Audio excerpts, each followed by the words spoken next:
Levantou-se então uma tempestade dessas tremendas, com vento forte, o que era, aliás, comum no lago.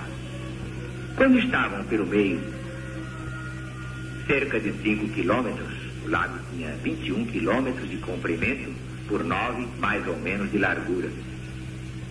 Então Jesus lhes apareceu andando sobre as ondas.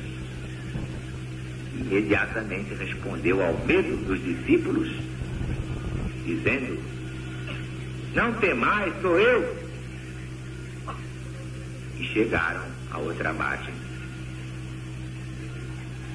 Claro que Jesus tinha poder de andar sobre as águas do mar. Como é que não? Dominava completamente a matéria, tornava a matéria mais densa, menos densa no seu corpo fluídico. Dominando a lei dos fluidos, dominava inteiramente o seu corpo material. Mas a multidão que ficou na outra margem não achou mais lá o Mestre Jesus. No outro dia de manhã, e saiu à sua procura atravessando o lago. E ao chegar, Jesus faz uma censura.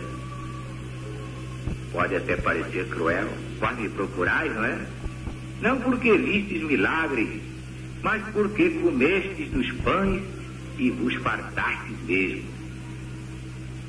Aproveitando a oportunidade, fez uma das grandes revelações a respeito de sua doutrina.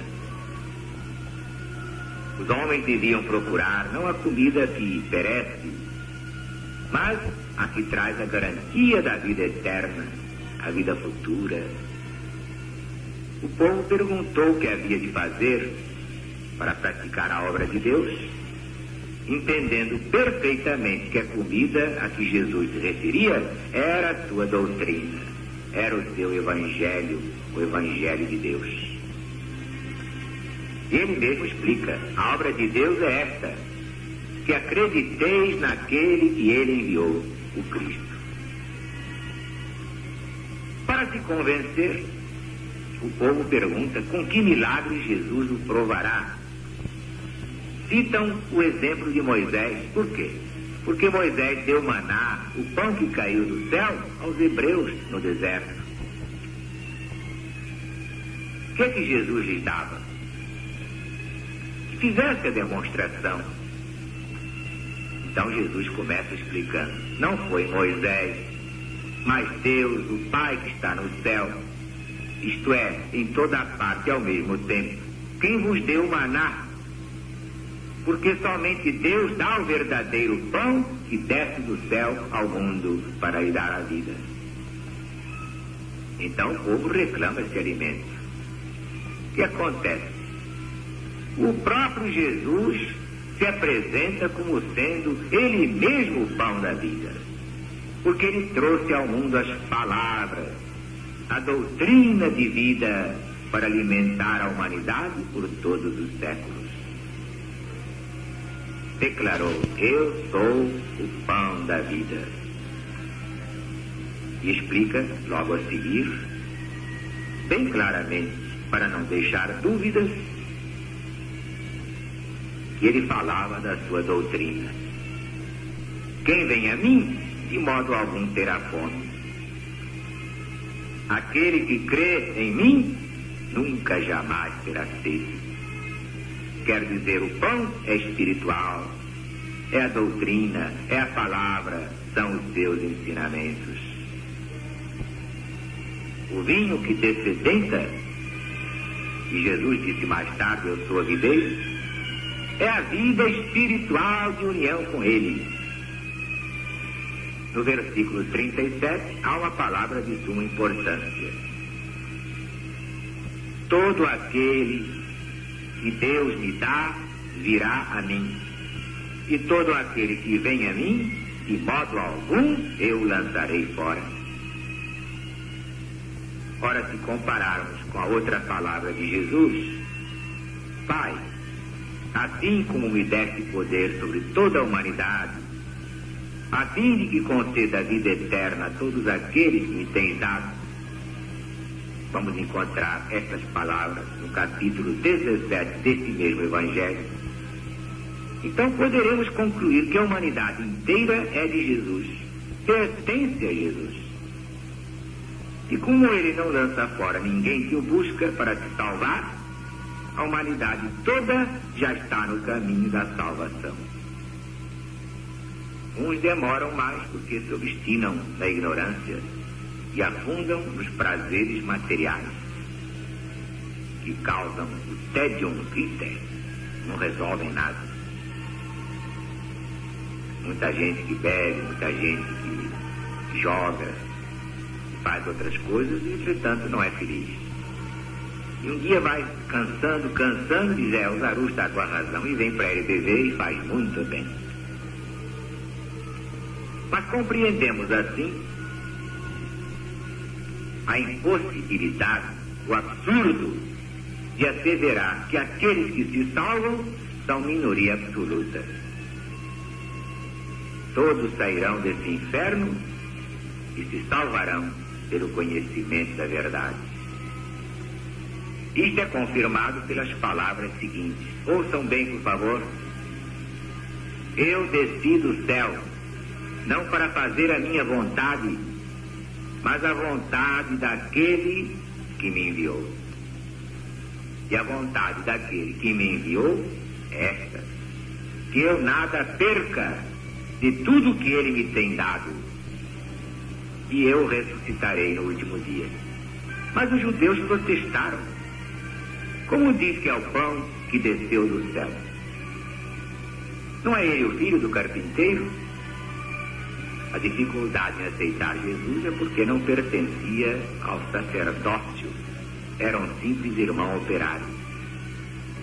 E se eles conheciam o pai e a mãe de Jesus, como podia dizer que desceu do céu? Então Jesus replica: não murmureis entre vós, ninguém pode vir a mim senão trazido pelo Pai. Mas está escrito nos profetas: todos serão ensinados por Deus. Quem duvidar, pegue o livro de Isaías, capítulo 54, versículo 13. Deus quer que todos os homens se salvem. Então Jesus acrescenta: todo aquele que tem ouvido e aprendido do Pai, vem a mim. E nesse ponto Jesus avança mais na sua doutrina. Ninguém viu o Pai, mas eu sou o pão da vida. Os vossos pais comeram maná, e daí? Morreram. Mas eu não, eu sou o pão eterno. O pão que eu darei pela vida do mundo é a minha carne, e quem o comer, viverá eternamente. Ora, foi uma coisa tremenda, um grande escândalo, esta frase entre os judeus. Por quê? Eles entenderam que Jesus daria de comer a sua própria carne. Estava dando lições de verdadeiro canibal, antropofagia. Então Jesus reafirma enfaticamente para a multidão que não podia penetrar o sentido espiritual do seu ensinamento. Se não comeis a carne do Filho de Deus e não bebeis o seu sangue, não tendes a vida em vós. Quem come a minha carne, quem bebe o meu sangue, tem a vida eterna. Porque a minha carne é verdadeira comida, meu sangue é verdadeira bebida. Quem come minha carne e bebe meu sangue, permanece em mim e eu nele. Quem de mim se alimenta, viverá por mim. Este é o pão vivo que desceu do céu. Quem come esse pão, viverá eternamente. E todas essas coisas Jesus ensinava na sinagoga de Cafarnaum. Mas os próprios discípulos de Jesus interpretaram suas palavras ao pé da letra. Como é? Tinham de fato, então, de comer a carne dele, beber o sangue dele? Ué, como poderia ocorrer semelhante coisa?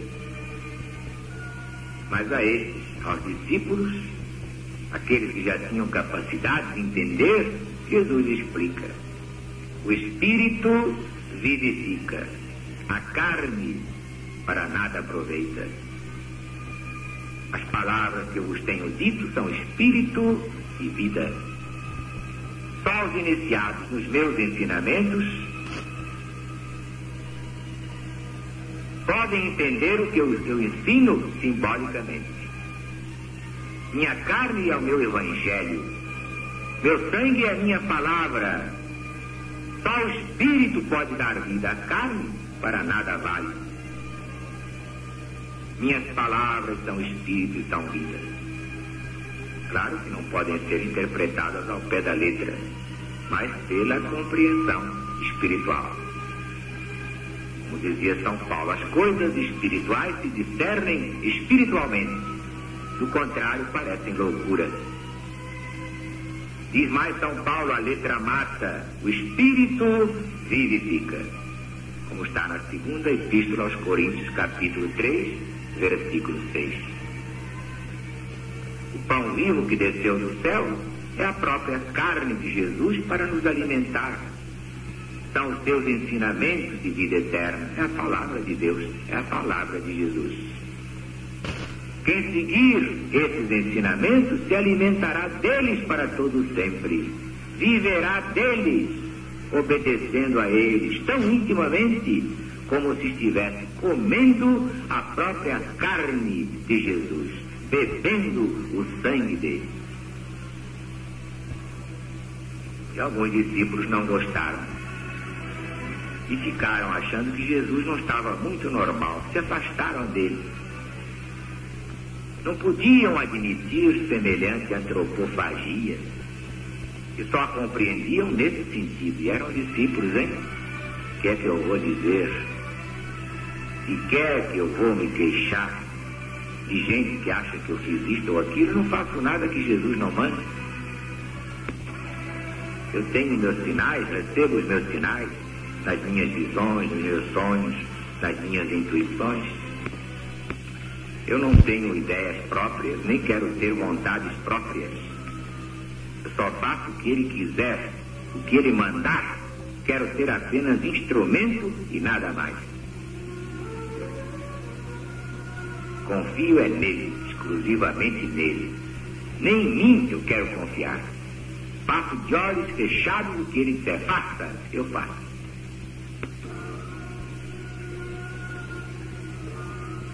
Mas Jesus perguntou também aos 12 se eles queriam ir embora, como os outros foram. Vemos que Jesus prefere perder todos a modificar o ensinamento da verdade, a desobedecer ao chefe divino, ao Cristo planetário, ainda que fique sozinho, mas a verdade ele a dará, custe o que custar.